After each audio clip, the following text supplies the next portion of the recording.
Welcome back to Cure for the Common Game. Today we're going to talk about deck number 316 in my quest to build every possible EDH deck. And we're going to do it with the worst possible version of Vaevictis Asmadi the Dire. Yes, he is 6/6 for 6 mana flying, and he blows stuff up but replaces it. Now, with whatever the top permanent, if the top card happens to be a permanent. Now, I can imagine a scenario where there is a lot of really good decks with this guy. I really think that he can be built amazing. However, this is not one of those decks. What this is a deck where you absolutely positively got to get 4 mana on turn 4 or turn 3. Now, the reason why and how I'm going to try to go about doing that is on turn 2 you want to play a rock. So, you know, in Magic Christmas Land, we always get our Soul Ring on turn 1. Fact of the matter is, that don't happen all the time. So I've got Thought Vessel, Talisman of Impulse, the other Talisman, of course, Signets galore, all 3 Signets, Gruul, Rakdos, and Golgari, and all 3 Diamonds.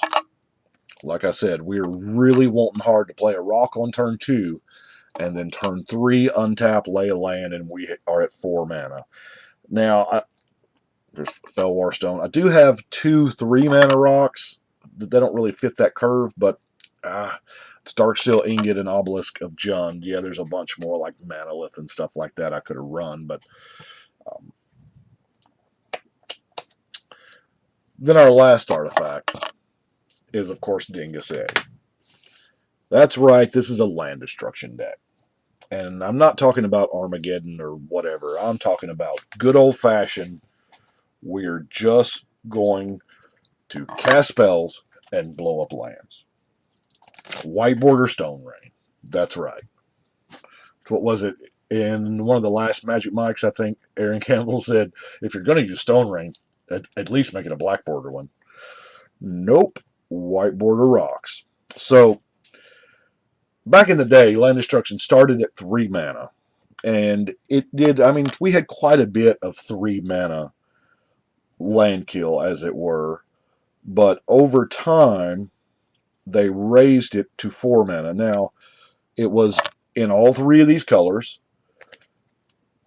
Ice Storm is one that I don't have because somebody out there is buying up all the unlimited stuff, and Ice Storm is expensive as crazy now. So, Icequake, Thermal Karst, like I said, for 3 mana, you typically got a land destruction with another kind of sometimes ability.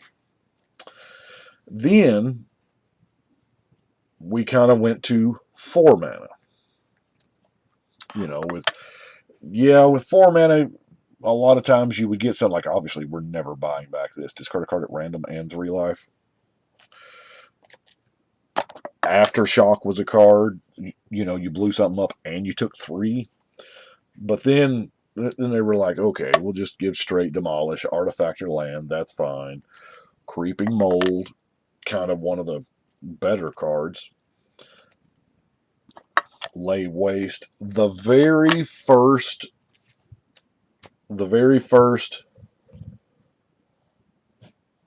invitational card to ever see print. I'm trying to move where we can get that glare off. That's Darwin Castle, I believe. They had to put Echo on it because he just turned in a 4 mana 2/2 that had haste and popped a land. But anyway, it's pretty balling. Of course, Wrecking Ball and Wreak Havoc. I love that Wrecking Ball is instant speed. Now, Sowing Salt is suffering from the same thing from Quash from the last video. Or was it yesterday or the day before? I don't remember.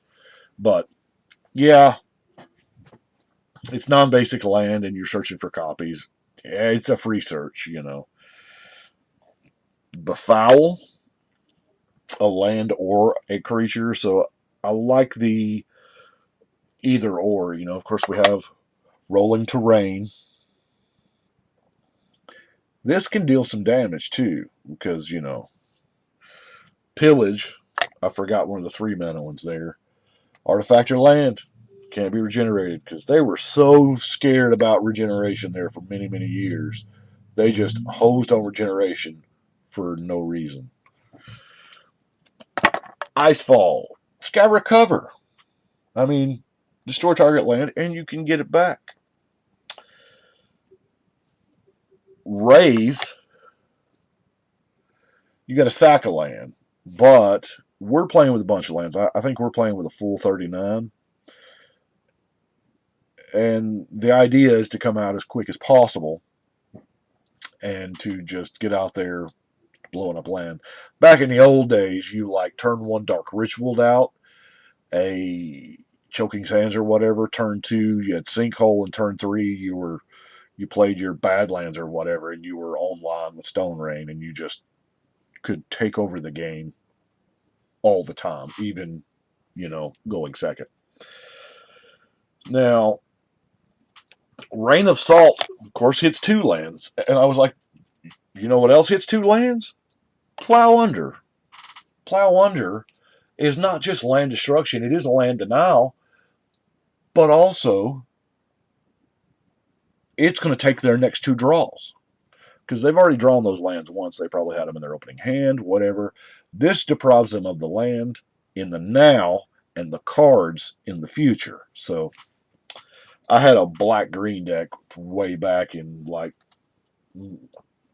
Mirage, Tempest era, where it was black-green, and all I did was you played with the initial 7 cards. I made you keep redrawing the same cards over and over. And it was never tournament-worthy because, Frost Bloom and all back then. But impending disasters for when things get out of control. If you see that, because there is a lot of LD in here, but there are times when you just are not going to be able to keep up. Now, trying to LD 3, 4 other players out of the game is rough, but the upside is most people play 3 and 4 color, or 2 and 3 color decks rather, and it's easier to keep a player off of a color than keep them off of all land. And if it is like, of course, I put Acidic Slime in there because we're going to use it as a 5 mana destroy target land and target creature because it's going to block. And if it influences attacking decisions at you, so much the better. But when the time does come, it is probably going to kill something. Now, Stench of Evil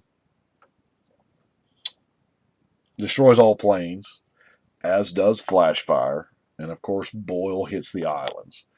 Now, those are just cruelly, cruelly efficient cards. It's the 2 colors we ain't, hate them because we ain't them, I guess. And then have an enchantment put on a creature. Never deals combat damage. They're just going to sack a land. Now, so we've got a whole bunch of let's kill that land.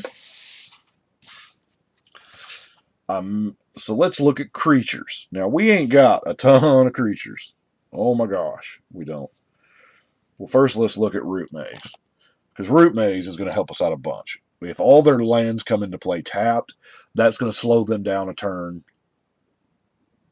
So we have enough time. Yes, it's ours too, but odds are we got more land than everybody else. Barring that crazy Get Rog Azusa player at the table. Hopefully they're not in our pod, but it's whatever. So, Root Maze. I was looking for repeatable land destruction. Now, you sack a land, destroy land. That's not really the best case scenario. Now, the Dwarven Miner, this is my boy, just pops a non-basic. Yeah, there's a lot of decks. It's just, runs a lot of basics, and you're just not going to be able to mess with it. But in our format, this guy's incredibly powerful. I feel like he's a little better than the Settlers, by the way. The pun with this art is amazing. Let's see if we can squish this down and get rid of some of that glare.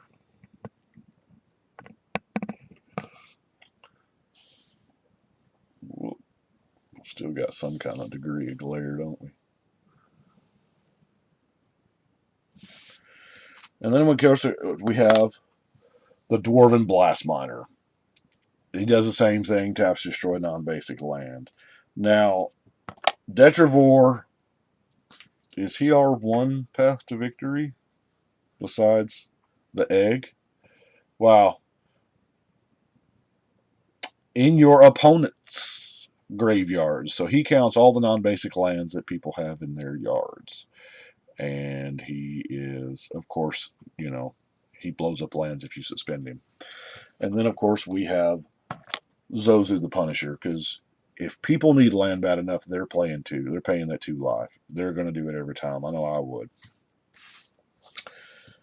We have Anarchy to blow up all things white. We have Choke to make the islands not untap. Now, Wildfire is, of course, another reset button for when things get out of hand. Wildfire is more in there for when creatures get out of hand than lands, but typically if you can keep the lands in check, the creatures don't really flood the board. Now, we got some good old-fashioned staple removal. We have, of course, Naturalize, Terminate, Putrefy.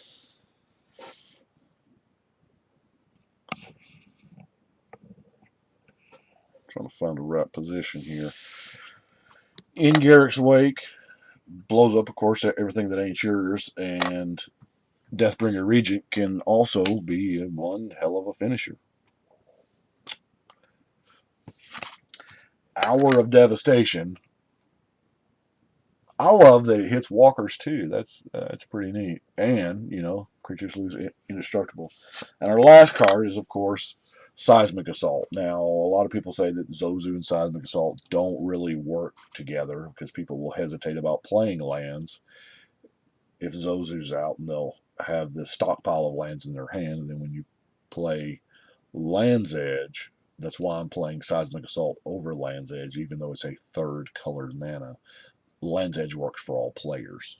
It was from Legends and Chronicles, but it allowed all players to discard lands, deal 2 damage. So I feel like there's going to come a point in time in the game where we don't need any extra land. But that's what I have got for the super unfriendly. It's not really super dominant. I feel like in our format, with as many rampant growth type effects as are played and as many ways to cheat land out faster than possible, I don't think it's completely, like friendship ending deck, but I do feel like it's not going to earn you any friends. But that's what I've got. That's where my mind went for Vaevictis. I'm sure it's probably not the best build for him, but that's what I did. I do appreciate you watching. Y'all let me know what you think. But right now, we're going to shuffle and cut.